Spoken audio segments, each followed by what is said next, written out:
Olá pessoal, tudo bem? Então vamos apresentar aqui o trabalho 1 da disciplina de Ferramentas para Análise e Processamento de Sinais do Programa de Pós-Graduação em Engenharia Elétrica do IFPB da Paraíba. Então vamos lá, nossa dupla é composta por Sérgio Ricardo Marcial Pedrosa, Felipe Fragoso de Abreu, e esse é o relatório do projeto 1 da disciplina. O professor é o Dr. Vinícius Vieira e vamos lá. Aqui o nosso trabalho, lista de ilustrações, a gente tem aqui lista de tabelas, as abreviaturas e aqui nosso sumário. Então vamos lá para a introdução. Antes de mais nada, é só fazer uma observação que a gente vai apresentar dessa forma, ou seja, do lado direito vamos mostrar as figuras, os resultados, né, que estão no apêndice, e a gente no lado esquerdo vai mostrar o texto para ficar a melhor visualização. Então, introduzindo aqui, nós vamos trabalhar aqui com 20 sinais, né? São duas classes, onde a classe 10 sinais da classe normal, que a gente denominou classe normal, que são de pessoas falando normalmente, né? São 10 sinais de voz de pessoas falando normalmente. E os 10 outros sinais são de pessoas gritando, né? 10 sinais de voz de pessoas gritando. Então a gente vai analisar esses 20 sinais. Então, a gente, antes de tudo, fez uma pequena revisão bibliográfica para se ater mais do assunto como um todo e do conteúdo. A gente pesquisou aqui alguns trabalhos que fazem uso dessas técnicas de análise e processamento de sinais para aplicações. Duas aplicações aqui que me chamaram a atenção são do trabalho de Caixa, de 2020, que ele usa a análise de vozes, né, para detectar pessoas que têm Parkinson e pessoas a doença de Parkinson, né, e pessoas que não possuem a doença, né. Ele utilizou aqui algumas ferramentas. Outro trabalho interessante é o de Cosette Lopes, 2011, que ele aplicou a transformada rápida de Fourier e usou outras ferramentas também para detectar vozes enganosas, né, respostas enganosas ou respostas verdadeiras para determinados questionamentos, tendo em vista que o estresse causado por respostas enganosas, por exemplo, pode causar alterações na voz, né? É um dos pontos que a gente vai analisar nesse projeto também, são as alterações na voz causadas pelo digamos assim, pelo estresse também, porque pessoas falando normalmente, pessoas gritando, estavam relacionados também ao estresse quando se grita, né? Então vamos lá, depois dessa pequena revisão, vamos à metodologia, né? Essa metodologia é composta pelas questões que a gente vai trabalhar. São 4 questionamentos ao longo do trabalho, 4 questões, e de cada questão dessa a gente vai mostrar os resultados, né? Então, primeira questão, ele pediu, o trabalho pede 20 sinais para análise desses 20 sinais, né, os 10 de cada classe, e calcular o espectro e o espectro gama de modo a obter a figura dessas duas técnicas junto à figura do sinal, que é o que a gente tem aqui do lado, que eu já vou mostrar para vocês. A questão 2 é a escolha de um frame segmento de cada sinal, apresentando junto do espectro. O espectro desse segmento é diferente do sinal como um todo. Qual a razão para isso? Então, questão 3, para cada sinal, faça segmentação e extração das características. Primeiro pico, energia em dB, taxa de cruzamento por zero e expoente de Rust. Apresentados os gráficos, a média, desvio padrão. Para cada medida são apresentados dois box plots, um para cada classe. E temos a questão 4 também, para finalizar, que é onde a gente vai responder alguns questionamentos, né? Visualmente, há diferenças notáveis entre os aspectos e espectrogramas dos sinais analisados. Fazendo uma análise por classe, há diferenças notáveis entre as classes analisadas no que diz respeito aos espectros. Analisando os gráficos obtidos de cada medida, para cada sinal, há diferença entre os sinais ou entre as classes que possam ser destacadas. O silêncio, ou seja, trechos sem sinal, influenciou em uma ou mais medidas. O que aconteceria se as medidas, se o silêncio fosse cortado? A média e o desvio padrão das medidas são diferentes de uma classe para outra? Na sua opinião, elas podem definir padrões? Comente. O que é possível notar a partir da visualização dos box plots de cada medida? Enfim, são as questões do nosso trabalho. Então, para a questão 1, a gente tem aqui, para a resolução da primeira questão, são analisados os 20 sinais, onde estes são divididos em duas classes. Grito e normal, como já comentei, contendo 10 amostras de cada. E para cada um são calculados o espectro e o espectrograma, obtendo essas figuras das duas técnicas junto à figura do sinal. Então a gente tem aqui no apêndice A, a gente tem aqui as 20 figuras, né, dos 20 sinais das duas classes. Primeiro que a gente tem da classe grito, vou mostrar aqui para vocês. Então a classe grito são os 10 sinais, onde a gente tem aqui o sinal, o espectro de Fourier e o espectrograma, né? O sinal é essa figura de cima, do meio é o espectro de Fourier, e embaixo o espectrograma. Então, a gente tem aqui dos 10 sinais da classe grito, beleza? E agora, a partir da figura 11, a gente tem os sinais da classe normal. A gente tem o sinal, o espectro de Fourier e o espectrograma, respectivamente. Então a gente vê aqui as 20 figuras referentes aos 20 sinais, beleza? Então a gente agora aqui já tem da questão 2. Então vamos lá. Na questão 2, um frame, ou seja, segmento de cada sinal é apresentado junto ao espectro e pode ser visualizado a partir da figura 21 até a figura 40. Né? Então a gente tem aqui o espectro, que é esse sinal aqui, ou seja, o espectro é aliás, a gente tem aqui o frame do sinal 1 da classe grito, né? Ou seja, como foi mostrado os 20 sinais inicialmente, a gente vai mostrar agora os 20 frames referentes a esses sinais. O frame é um trecho do sinal original onde a gente faz uma análise mais aprofundada, né? E esses frames ele tem aqui, ó, 32 milissegundos e sobreposição de 50% ou 16 milissegundos. E a gente tem aqui o sinal, né, do frame. Temos o espectro de Fourier desse sinal e o espectro em dB, em decibéis, desse sinal. Então a gente tem aqui da classe grito, temos aqui as 10 figuras, né, representando esses frames. A gente pode ver aqui. E a partir da figura 31, a gente tem os frames da classe normal. É interessante destacar que se está se tratando da análise do sinal, o frame é diferente daquele obtido para o sinal todo, pois é apenas uma parte do sinal original.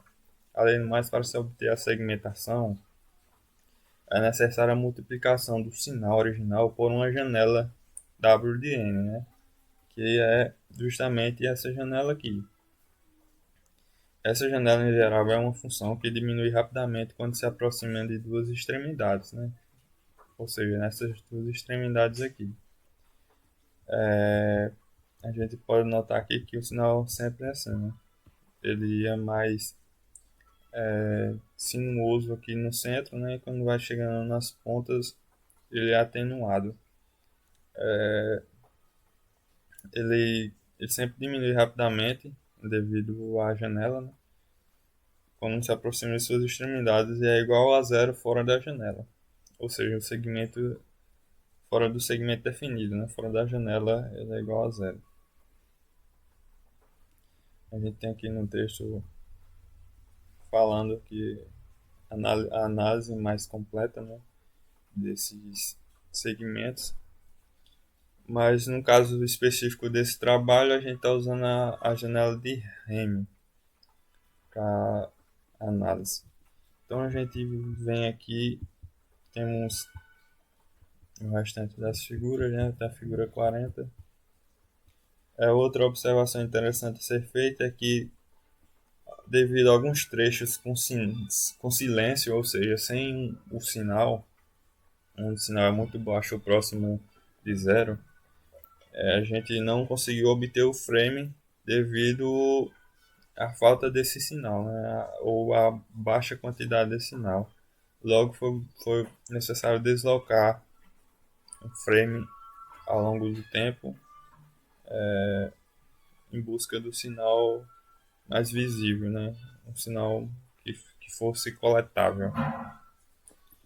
Então, passando para a questão 3, a gente tem aqui que, para a resolução dessa questão, todos os sinais por classe, sendo 10 sinais da classe grito e 10 sinais da classe normal, foram segmentados em amostra de 32 milissegundos, com sobreexposição de 16 milissegundos, né? Como já falei, e para todos os segmentos foram extraídos primeiro pico do espectro, energia em dB, taxa de cruzamento por zero e expoente de Rust. Vou mostrar aqui o apêndice referente à questão 3. Então a gente tem aqui, ó, que é o primeiro gráfico segmentado da classe grito, né? Primeiro sinal da classe grito. Então a gente tem aqui o primeiro pico, temos aqui a energia segmental, primeiro pico aqui da frequência, né? Energia segmental em Hertz, taxa de cruzamento por zero, que é a quantidade de oscilações por zero do sinal, e o expoente de Rust. Então a gente tem aqui para todos os sinais essas características aqui, essas features importantes para a análise do sinal. Então foi implementado, para a obtenção dessas figuras, foi implementado um loop no código que facilitou a leitura de todas as classes em uma só execução do código. E a gente tem aqui, essas são 10 figuras da classe grito, né, e 10 figuras da classe normal. E a gente vê aqui a disposição dessas figuras no trabalho.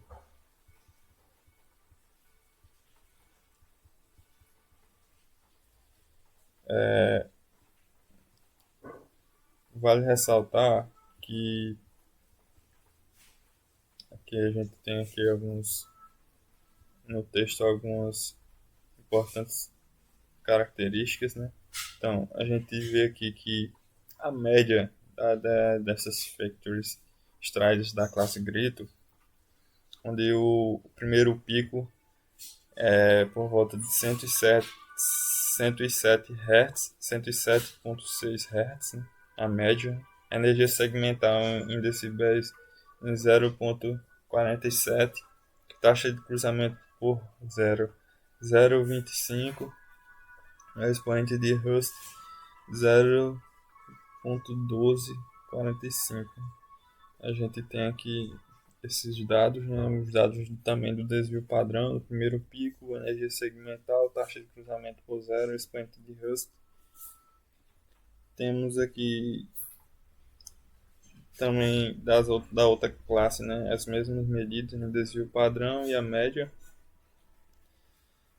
E em resposta ao que é pedido no, no item C, foram construídos dois gráficos do tipo boxplot, e cada feature, sendo um para cada classe. A gente vai ver esses gráficos aqui. Então, esse gráfico aqui, boxplot, Ele apresenta diversas informações interessantes para análise dos sinais, né? A gente vê aqui onde se localiza assim, o maior conjunto de dados, né? A gente tem aqui os dados discrepantes, que são dados que fogem ao padrão da análise. A gente tem aqui todo o comprimento onde se estão localizados os principais, a maioria do conjunto de dados, na verdade. Isso para o primeiro pico do. É o box plot da Factory primeiro pico, né? Já quando a gente tem aqui a Factory energia, a gente nota-se que para a classe normal a gente tem praticamente uma simetria, né? Já na classe Greater a gente vê um pouco mais de deslocamento dos dados.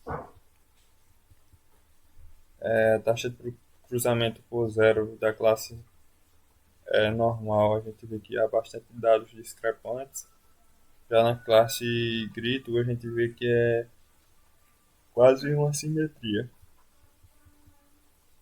Já o box plot da Fictress Point Rust, a gente vê que na classe grito bastante dados discrepantes e o conjunto mais deslocado para baixo. Né? Já do Splint de Rust, a classe normal, a gente vê aqui que é um pouco mais simétrico, digamos assim, né? Então aí aqui em seguida a gente tem os códigos, né? Cada questão. Então vamos lá seguir na nossa análise aqui a tabela 4 com o desvio padrão das tricks extraídas da classe normal. Então vamos para a questão 4. Visualmente, há diferenças notáveis entre os espectros e espectrogramas dos sinais analisados? Sim, há diferença entre os espectros, principalmente no que diz respeito à amplitude dos picos ao longo da frequência. Alguns sinais eles estão em frequências próximas a 500 Hz e outros apresentam dos maiores picos em frequências próximas a 1500 Hz. Isso é o espectros e espectrogramas de uma questão mais acima, na verdade, da questão 1. A gente vê aqui o espectro de Fourier e o espectrograma. Ele pergunta aqui se há diferenças notáveis entre esses sinais das duas classes. Então, da classe grito, a gente percebe que essa parte aqui mais avermelhada, essa cor mais avermelhada, ela tende a se estender ao longo do tempo, ser mais distribuída ao longo do tempo na classe grito. Isso significa que há frequências importantes distribuídas ao longo de todo o sinal, maiores frequências. Tanto maiores quanto menores frequências, mas distribuídas ao longo do sinal. Na classe normal, a gente vê que essas frequências estão concentradas em determinados trechos, frequências mais importantes. Logo, se comparado ao sinal original, a gente vê que realmente é onde se concentra a parte onde temos o áudio, né? Digamos assim. Então aqui pode notar que onde temos o trecho que aparentemente é de silêncio, né? A gente não vê aqui frequências importantes no espectrograma. Fazendo uma análise por classe, há diferenças notáveis entre as classes analisadas no que diz respeito aos espectros e espectrogramas obtidos. Então, é basicamente o que eu venho falando, né? A classe normal há essa diferença em relação à classe grito, devido a estar mais espalhado, né? E logo, devido à forma como é disposto o sinal. Em relação ao espectro de Fourier, a gente vê, como eu falei aqui, né? Que para a classe normal, Os picos estão próximos, para a classe normal, estão próximos a 500 Hz. E a classe grito já estão mais próximos a 1500 Hz. Vamos voltar lá na classe grito para a gente ver aqui. Ó. Estão mais próximos, os picos estão mais próximos a 1500 Hz na maioria dos sinais. Né?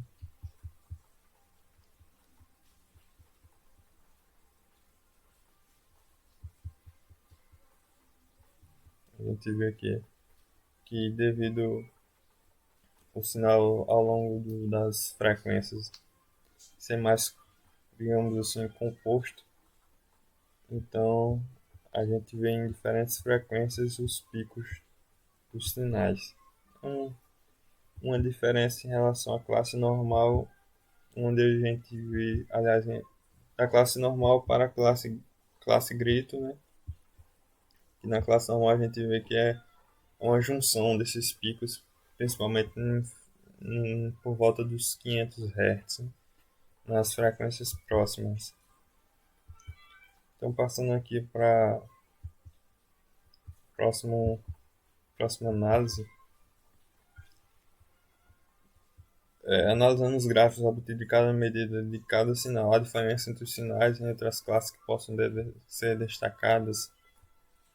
Então, a gente pensa que na classe grito o primeiro pico ocorre em uma menor frequência em relação à classe normal.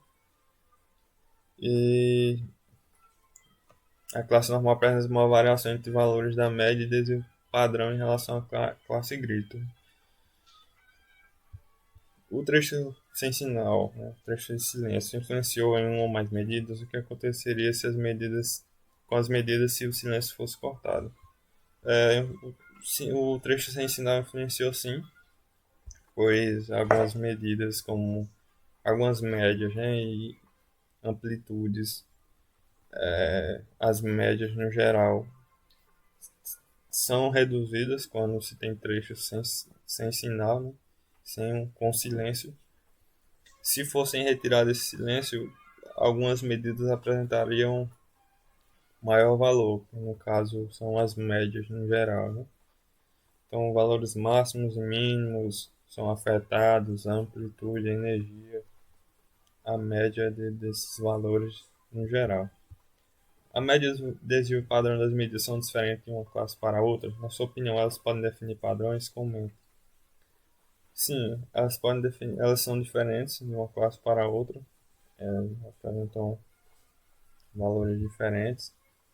Elas podem sim determinar uma classe, aliás, determinar padrões, porque quando se tem uma média, um conjunto de sinais e a gente tem uma média,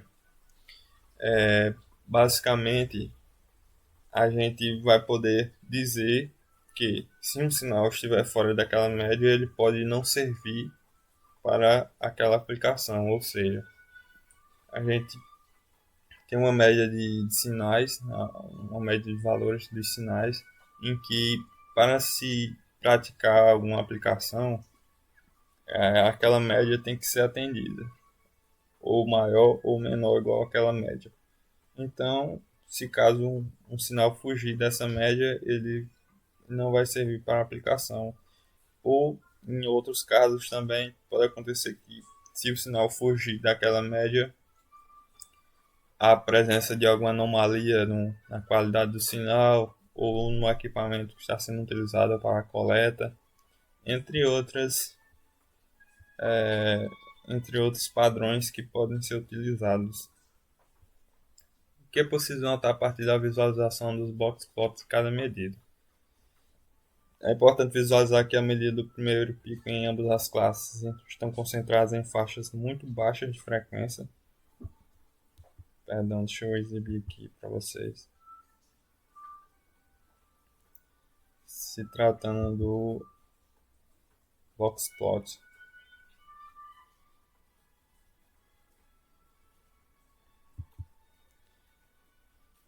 A gente vê aqui. Então, vamos lá. Primeiro pico em ambas as classes são concentradas em faixa muito baixa de frequência, né? A gente vê aqui. e há muitos valores fora da área de concentração, onde são valores discrepantes. Em relação ao Blockspot da Victory Energia, a gente vê aqui que é bem próximo à simetria dos valores, né? Onde essa parte aqui é o primeiro quartil, a gente tem aqui a mediana e aqui a gente tem o terceiro quartil do gráfico, o Blockspot. A gente tem aqui o gráfico da Victory taxa de cruzamento por zero, que apresenta vários valores discrepantes. E na classe grito a gente tem aqui que é mais próximo da simetria. Essa classe que apresenta maiores valores discrepantes é da classe normal. Isso na taxa de cruzamento por zero. Quando um gráfico da Victory Exponent de Rust, a gente vê aqui que é o inverso praticamente, né? A classe grito apresenta muitos valores discrepantes e a classe normal apresenta uma maior simetria. Então é isso. Nosso trabalho conclui isso aí, onde a gente nota-se a partir de todas essas análises e dessas figuras que há diversas formas de analisar um mesmo sinal, e cada uma dessas análises proporciona características e informações diferentes que podem ser utilizadas para inúmeras aplicações, como a gente viu aqui. Então aqui a gente tem nossas referências